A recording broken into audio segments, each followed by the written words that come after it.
one of the principles of NLP states that the mind and the body are part of the same system. Or in other words, the mind and the body are one system. So they're not separate from each other. They're not two different parts of oneself. They are actually just different expressions of oneself. And if you think about it, that makes sense, doesn't it? Because we all know how the way that you feel in your body can affect how you feel in your mind. So if you haven't had enough sleep, then maybe your mind feels a little bit sluggish and it's a bit more effort to think about anything complicated or solve a problem. If you've had a great night's sleep and you're feeling really energetic, then, you feel like you can mentally take on the world, that some of those difficult tasks that you might have been putting off, suddenly this seems like the right time to do them. And so if we work on the basis that there is a very strong connection between the mind and the body, it obviously works both ways.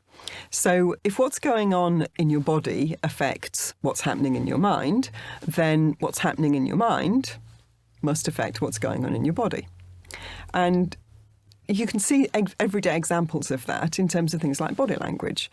So if you know someone really well, and this isn't quite so obvious with someone that you don't know well, but if you know someone really well, you can often tell what kind of a day they've had before they even open their mouth to tell you. Because you recognise something about the posture, about the tilt of their head maybe, about the expression on their face, maybe even about the tone of voice when they just say hello to you. You can tell something about the way that they're feeling inside.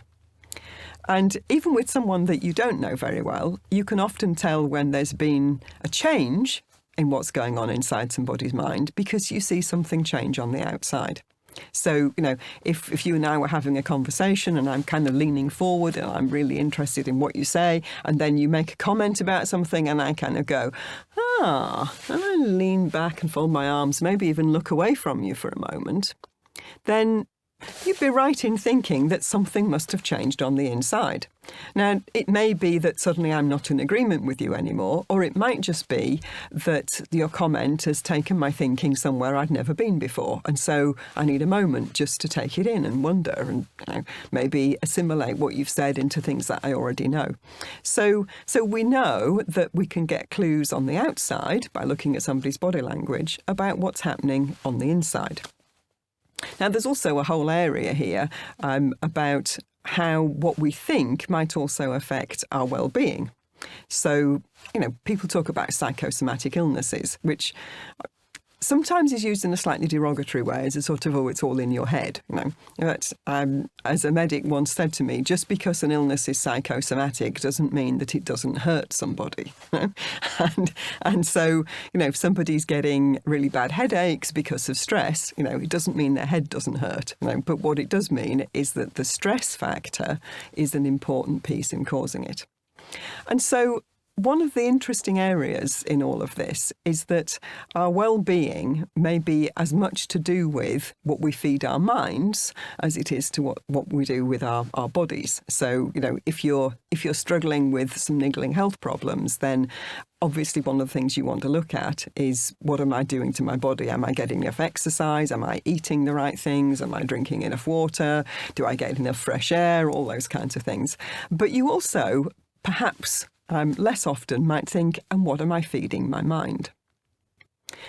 Because I think it's true to say that if you're feeding your mind with gloom and doom, then you're more likely to find it hard to shake off any niggly little health problems than if you're feeding your mind with something more uplifting and hopeful. And I'm not suggesting we all need to become like Pollyanna, they're sort of eternal optimists about everything. But I do think that it might be useful to consider what you're feeding your mind on just as much as you consider what you're feeding your body on. Because if mentally you look after your body, then your body will look after your mind. These two things, as I said, are all part of the same system. So part of being at your best mentally is also about being at your best physically.